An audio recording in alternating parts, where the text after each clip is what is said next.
Everybody, this is Perch. Here's a quick mail from somebody, but it brings up an interesting topic, and it's one that I face from time to time, even in my kind of lowly status of whatever it is the hell I do here. Okay, here we go. It says, "Hey Perch, I'm curious about something. On Twitter, a lot of creators often say, 'Don't tell us story ideas. Don't tell us your thoughts for the character. Don't tell us the things you want to see.'" I don't know about that last one. Um, if I go to cons and I'm in line talking to an artist, sometimes I want to talk about a character. I am respectful of the line behind me, thank you for that. But oftentimes when I talk about changes or developments or storylines, they tell me, "Please stop, I can't hear any of this." Why? It seems like one of the best parts of fan and creator engagement would be to trade ideas on stories. So what's the problem with talking about this stuff? Maybe you can shed some light on it. Thanks. Okay. Um, but first off, I think, you know, if you're telling creators what you like about something, like, "Hey, I really like that you've done this," or "I like this development," or like, "Hey, this part was really good." Nobody should be shutting you down for that stuff. If they are, that's just that's a weird creator. That's a weird interaction. But the other stuff, there's actually a very tangible reason for it.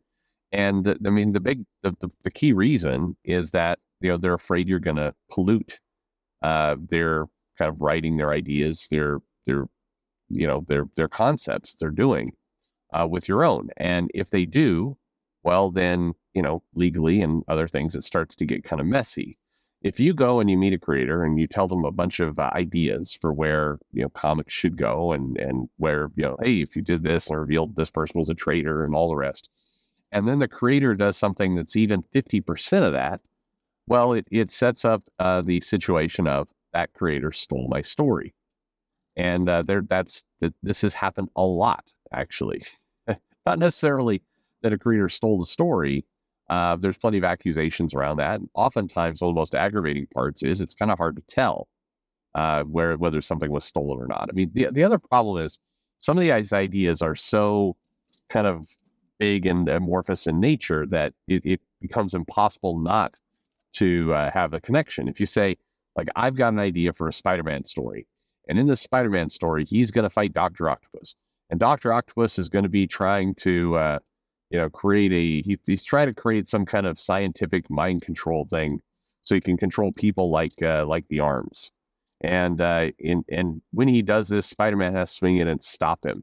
And while he's doing this, Mary Jane gets enslaved, and Spider-Man has to figure out a way to save her without hurting her. And that's the story. If you gave it, like, the problem is that story has been done and will be done and probably is going to be done a dozen times over the next 10 years. There's stuff like that. But oftentimes fans, customers, particularly ones who've been reading comics for 20 or 30 years, they've got, a pretty good handle on the continuity, and they remember things that, may have not, been touched on, or maybe subplots that never went anywhere and still stuck in their head. And so when they meet a creator, they're like, "Hey, there's a subplot from 12 years ago, and it was pretty cool, but it never got resolved. I don't know, the writers changed, it got forgotten, who knows, but it never went anywhere. And this would be a pretty cool, pretty great way to resolve it." And there's very specific things there that, that could go into the comic. And if you tell the creator that, and the creator is like, "Okay, well, now I can't use it." So that's one reason why they don't want to, hear some of these ideas, because they're afraid that, they may be thinking along the same lines. And then suddenly, they have to come up with a new story because they don't want to see anything that even has the smell of being potentially similar to your idea. But the other problem is some of these ideas that come up are good, and then they stick in the creator's head. And then the creator, kind of struggles to get themselves out of remembering that idea and into something else. So ultimately, it's about rights, it's about credit. That's really what's going on. So, common etiquette or protocol is don't lob your story ideas out at a creator.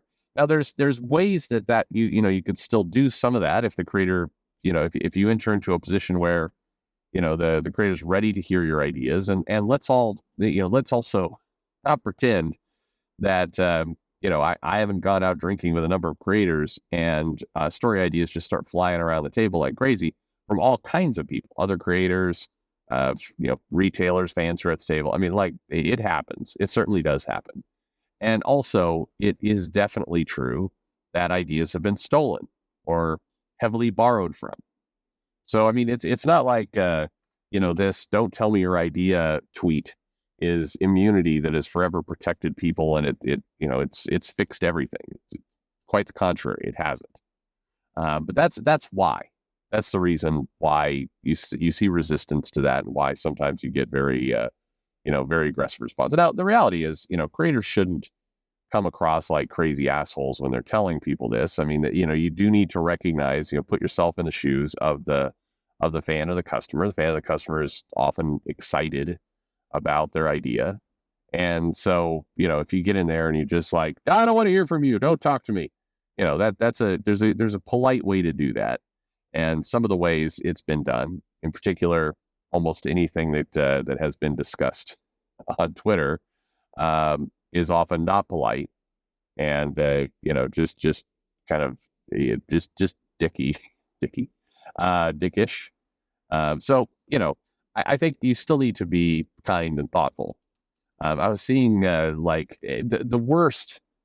I think it was Heather. Actually, I don't know. It's the same. It's always the same suspects, by the way, on Twitter, who seem to have no ability to just ask normal questions. I mean, good questions like a human being. Like all you need to do is basically say, hey, love your enthusiasm. Thanks. Man, I wish I could trade ideas with you. That'd be super fun. But, I'm writing the character right now, and, and I don't want to accidentally borrow from one of your ideas. That wouldn't be fair. And, hey, I'm talking to lots of people every day. So, I probably wouldn't even be able to credit you.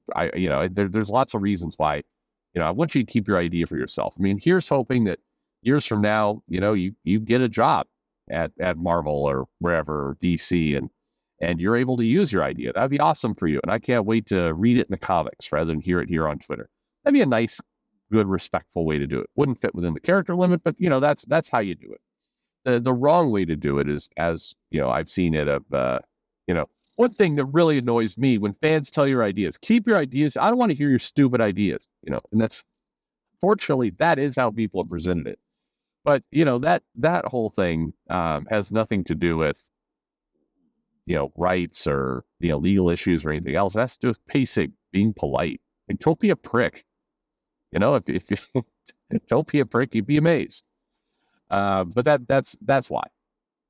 For what it's worth, on this channel, I usually have on my iPhone, I have this, I'm using Notepad, and I've got tons of ideas on there, or notes. See, there's my old Windows 95 bias for you. Notes.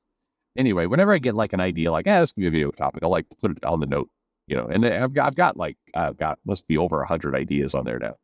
And so if I'm ever, not reading a mail or want to talk about something, I'll go there, look, I'm like, I feel like talking about this today. And I do it. And every now and then, I start talking to people. Various people email me or call me or whatever, and I'll talk to people, and they'll throw in, something like, hey, did you know this was going on? And for what it's worth, and by the way, you guys, I don't know, I'm not asking for anybody to confirm, but, I don't ask for gossip. I don't come in there and go, hey, what's the dirt on any of that? A lot of people tell me, and half the time I wish they wouldn't, but I never go in there asking hey, what's going on with this guy or this guy. I take that back. I have asked, hey, how's Peter David doing? I've asked, hey, how's Donnie Cates doing? Not because I want to like tell me if Donnie is in the gutter. Just like, hey, is this guy doing all right? Getting help, alive? What's going on? But every now and then somebody tells me something, and it's like, oh, I can't do that video now. Not because it's unfortunately, I do value keeping, the privacy of the people I talk to. And if I talk about a topic that's too close to something someone else said, they're going to be like, did he get that from me? I don't know. And once I did a video that it came out days later, and or it was recorded days earlier, and I talked to somebody, it came out, and there's one part of it, like a tiny little part of it, that It had a little bit of a crossover the conversation. Person called me. I was like, hey, you got to cut that out. I'm like, yeah, okay. And like, hey, no, sorry about that. Definitely done before I talked to you, but I'll go edit that out real quick.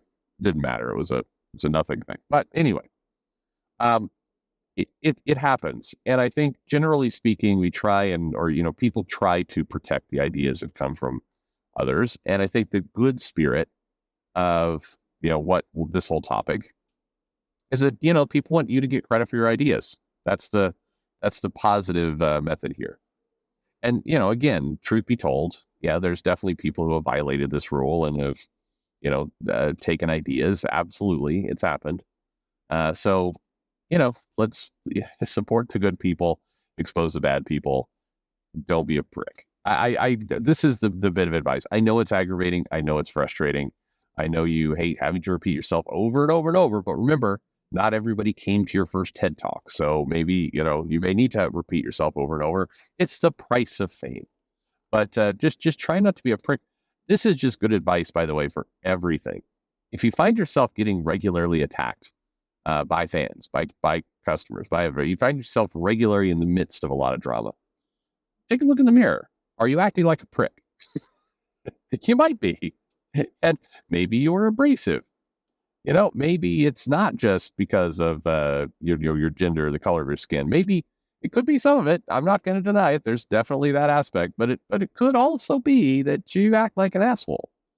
Because I can't help but notice that there are a lot of, I'll put it this way, the timely reference. I don't see a lot of people, shitting on Oliver Capil. It's weird. I don't, despite the color of his skin, despite his sexuality, people don't seem to. I don't know. It's weird. People don't seem to go after that guy. It's strange, isn't it? And I also can't help but notice that he doesn't act like a crazy prick. It's weird. How those two go together. It's just strange. Anyway, there you go. Thanks. Thank you very much for the question, and thanks for listening.